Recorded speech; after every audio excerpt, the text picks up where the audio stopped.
My wife died a few years ago with one of my twin sons in a car accident caused by a drunk driver.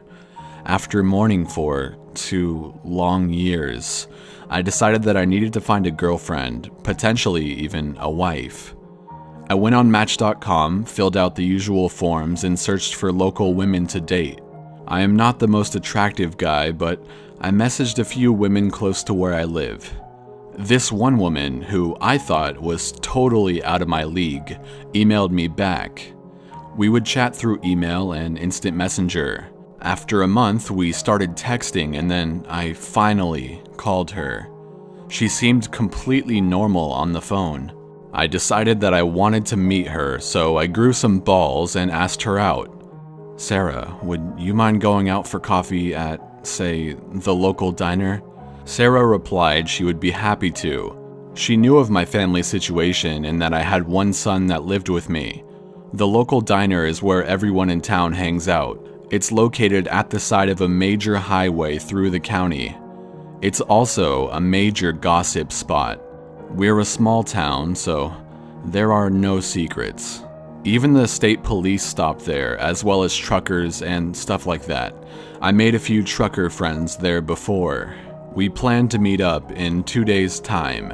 I explained to my son that I was meeting Sarah and he might possibly meet her down the road. He seemed excited about me meeting someone. I told him that he will be staying with our neighbor, who was a retired narcotics officer. He and his wife are like second grandparents to him. When the day came, I took my son and his 2 dogs over to the neighbors to spend the night. I got all cleaned up, made sure I had enough cash, gas was in the car was clean, and the usual pre-date preparations. But when I got into the car, it would not start. "What the fuck? Not now," I thought. So I got out and ran across to my neighbor's house and asked if I could borrow their car. We've borrowed each other's vehicles in the past, so of course they said yes. I rushed into town and barely made it to the diner with just minutes to spare. When I walked in and I looked around, I couldn't find Sarah. I was well known at this diner and everyone just stared and made comments on how I was dressed. The server, Kathy, I personally call her Kat, is a 19-year-old girl and daughter of the owner. Her uncle also works in the sheriff's department in town. Remember when I said that the diner is a gossip spot? If you want to know what's going on, you ask Kat.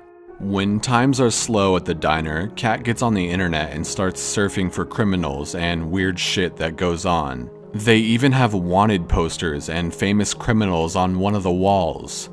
Somewhat of a bulletin board with local pedophiles, etc. Like I said, small town, no secrets.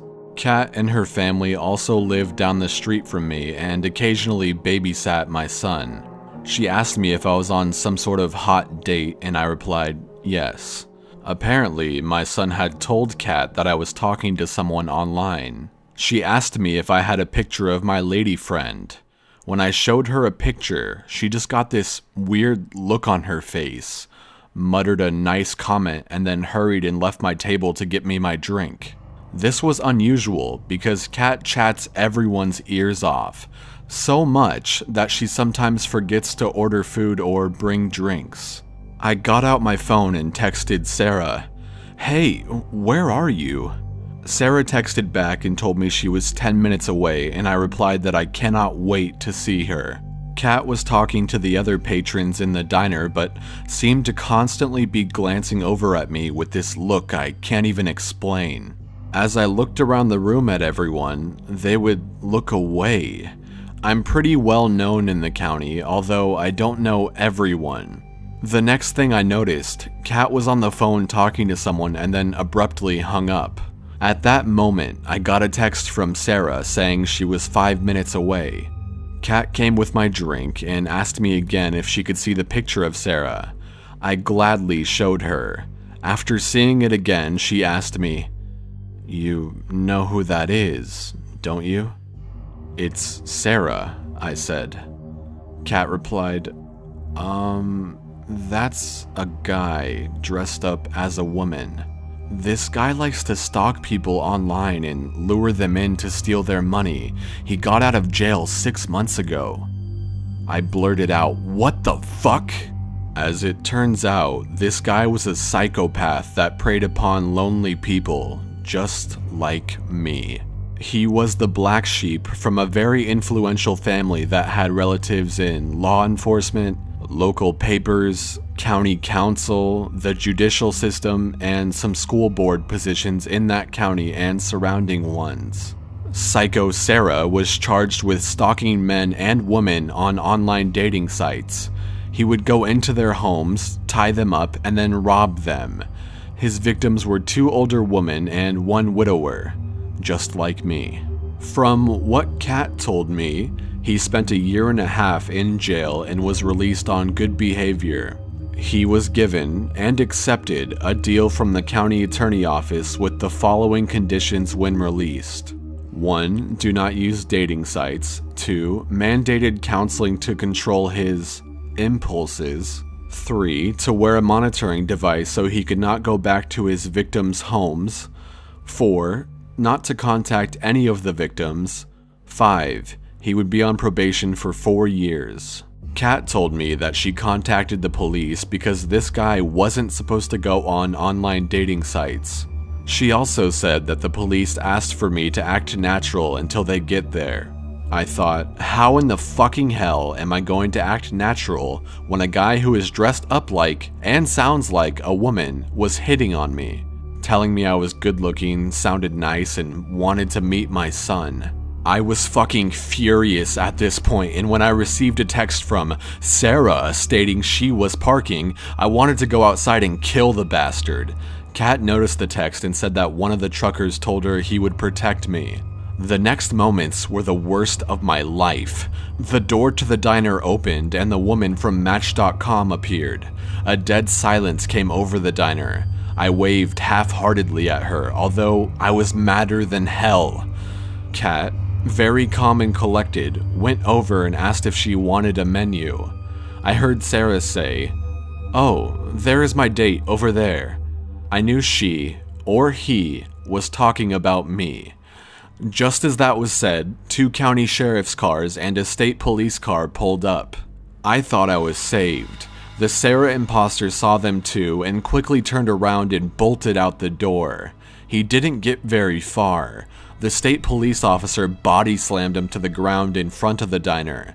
They arrested Sarah and came in to take my statement. The sheriff, a friend of mine, told me I was lucky and that he would need my cell phone, emails, etc. I gladly gave them to him. No one in the county ever judged me. They all knew of my situation regarding my wife and my son. It was nice having all the support. Let's just say I will never go online to find a date or wife. In fact, I swore that day I will be single forever and simply raise my son. I hope I never see that psychotic bitch again.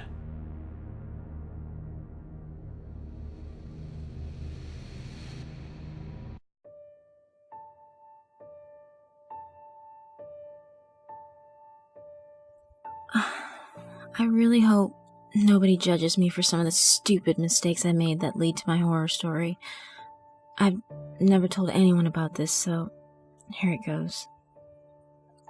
So, I need to give a little background to try to explain my behavior in this story. When I was 16 and a virgin, I was raped by my first boyfriend. This caused kind of the opposite reaction that you would expect in my dating life. Instead of being afraid of men and sex, I was more willing to be with men and more free with sex because in my mind, if I gave it out willingly, then at least it was my choice. And if I was more willing, then I could never be raped again. But this experience snapped me out of that mentality. I was 21 when this happened. I had been using Plenty of Fish for a little while to date and, hook up with a few guys. I had been texting this new guy for a couple of days. Let's call him Mike. Mike was a 22-year-old that looked very athletic, in the photos at least. Over the weekend, Mike kept texting me about how he really wanted to come over to my place to meet me. so that we could talk and cuddle or something like that. But I was a little unsure since both of my roommates had gone home for the weekend. Eventually, I just said screw it and gave him my apartment address, telling myself, what's the worst that could happen? In only about 20 minutes, he texted me that he was here. Since the buzzer to let people in was broken in my old apartment, I walked down the stairs and into the lobby to let him in. I only saw one guy standing on the other side of the glass, and he did not look like the Mike in the photos. This man looked like he was in his late 30s, and it looked like he hadn't been to the gym in years. I didn't know what to do, but I didn't want to be rude. Mike could clearly see me on the other side of the glass, so I hesitantly opened the door for him. Oddly, he was quiet the whole time, so I asked, "Mike?" He nodded, and we quietly walked back to my apartment. I felt beyond awkward the whole time. When we got to my apartment, I tried to talk a bit more to fill the silence, but he never said a whole lot. I had noticed that he seemed to have a cold, so I quietly hoped that meant that he wouldn't try to make a move or anything to avoid getting me sick too. We picked a movie to start to watch, and I sat as far away from him as I could on the couch. I don't know what it was, but he just made me feel so uncomfortable. Only a few minutes into the movie, Mike started to get really close to where I was and started touching me. I just kept shrugging him off or shying away from his touch to try to make it obvious I wasn't okay with that. All of a sudden, he forcefully started kissing me. I immediately started to push him away and said, "Stop!" But as soon as I did, he grabbed my hair and forced my head down onto the couch with him getting on top of me, still kissing me. Fear gripped my heart with an iron fist. I was in serious danger. I kept pushing him. He grabbed my wrist and pulled it back to the hand holding my hair. All of a sudden, I just snapped. "I will not be raped a second time in my life," my brain screamed. I dug my nails into his hand as hard as I could and scratched his face with my other hand. I used my back, hips, and legs to push his body off mine and onto the floor. I ran for the kitchen with him directly behind me. I grabbed the biggest knife I could from the knife block and turned to face him. "Get out!" I yelled. He seemed to contemplate for a couple of seconds. It felt like hours. Until he finally turned and left. I ran and locked the door behind him before curling up and crying for hours. And well, that's about it. I actually do still use POF, but I'm just smarter about it. I always meet in a public place first, no exceptions, and a friend always knows where I'm going and who I'm with. So, I definitely learned my lesson.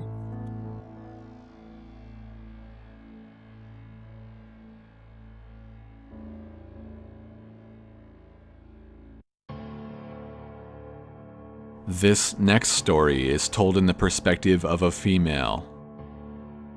The following happened to me when I was about 17.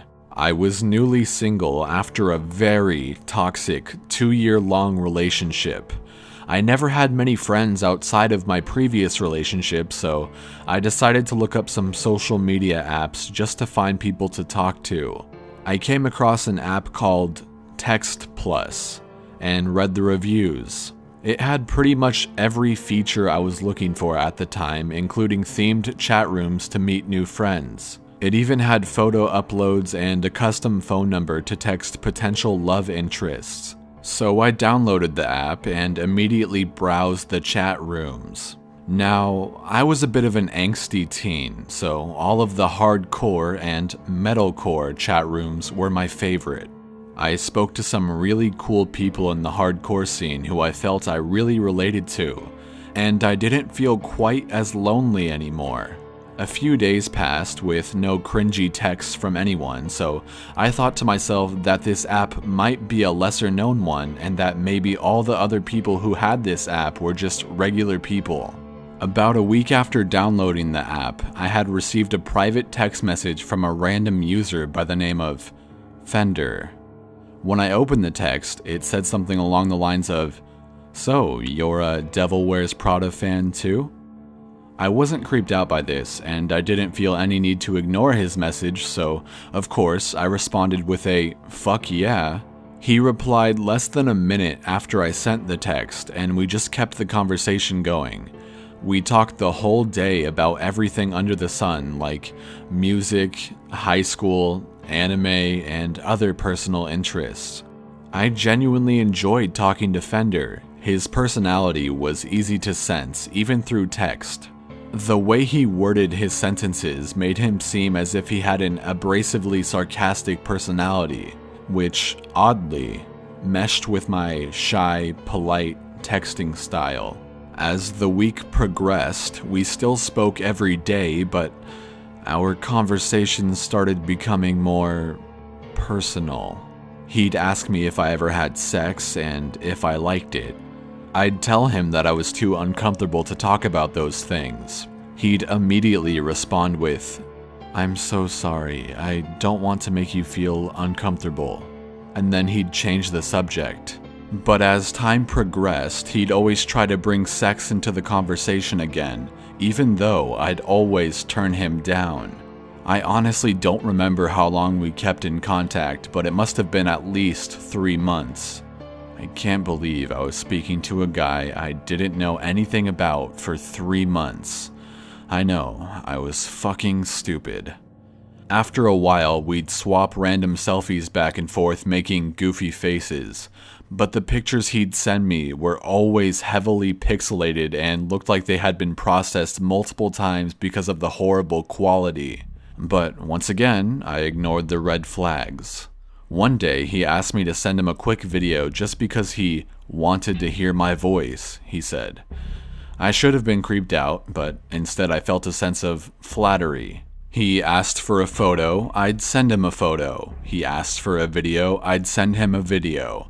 I even told him which city and state I lived in. I thought, as long as he didn't know my address, I'd be perfectly safe. Fast forward to about 3 months into our communication. One night, I woke up at about 4 a.m. to my phone buzzing like crazy. I had at least 30 unread text plus notifications from Fender. They were the type of messages I had never expected from him. They said things like, "I can't hold it in any longer. I want to make you mine. Please answer my messages. I love you and I want to see you. I'm gonna get a plane ticket and I'm going to find you and finally hold you in my arms. I feel sick. Please text me back. Are you excited to see me?" I was fucking terrified. It's one thing to imagine you're talking to a rational person, but it's a totally different story when that person starts texting you like a desperate maniac, especially out of literally nowhere.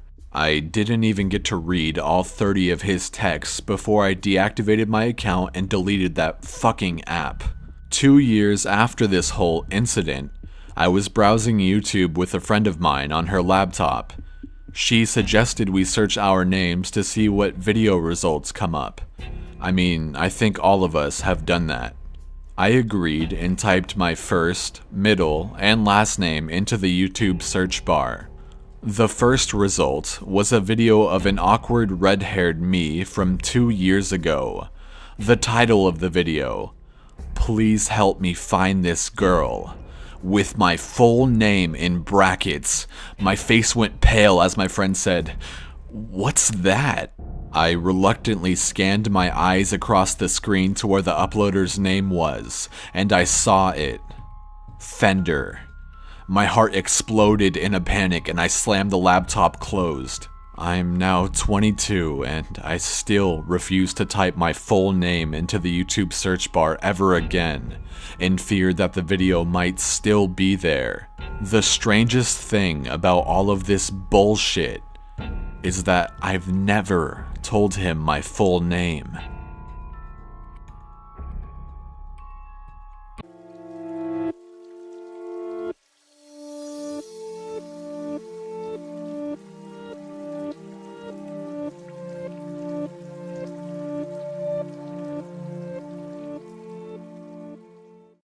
Hey everyone, I hope you enjoyed the video. If you're not subbed to me, do it!